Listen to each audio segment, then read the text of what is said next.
Hello, this is Patrick Hamilton with the Cyber Normal. Why Cyber Normal? Well, because cybersecurity is the new normal.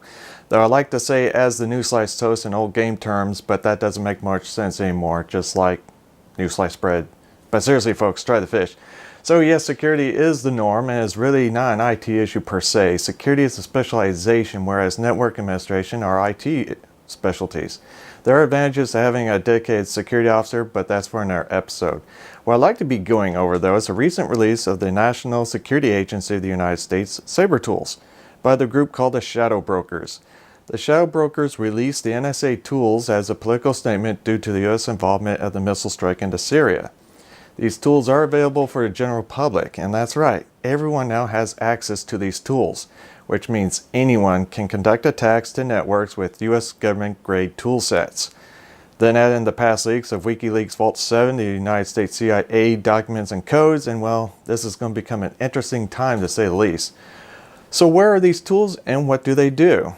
From the reports of multiple news sites, simply put, the tools can be accessed at github.com, a repository for codes and programs, by going to the user of X0RZ or X-Ray 0 Romeo Zulu. Or go to your favorite web search engine and search for the Shadow Brokers NSA Cyber Tools. Though the file is password protected, the passphrase is also freely available at the GitHub site. These tools are primarily geared to exploit Solaris and Linux-based systems, which I'm also going to include Apple operating systems to boot. These tools allow an attacker to conduct remote access or backdoor access with primary targets being Linux servers, such as Apache web servers. Though they are not designed to use with home or mobile computers per se, there are some breather, but everything with servers, switches, and routers are all fair game.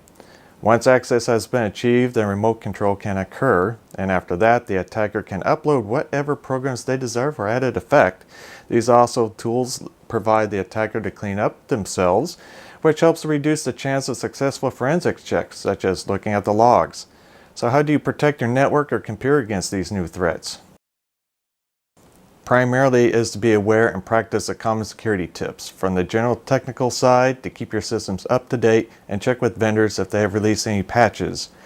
For defensive measures, if not using a computer, then by all means turn it off. But for those computers which cannot be turned off, then you're going to have some active security measures. And I say active due to the attackers will most likely attack during off business hours, and their tracks can be cleaned up before the new work shift begins. So that'll lead to have eyes on target, such as a managed security service provider, MSSP, to keep an eye on things.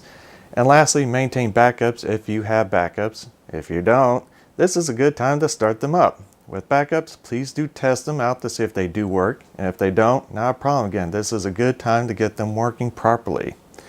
For backups, typically an external drive is sufficient for the home or mobile computer, but for larger systems, then either a network area storage, a NAS, or online storage can be as low as $5 a month for unlimited storage size.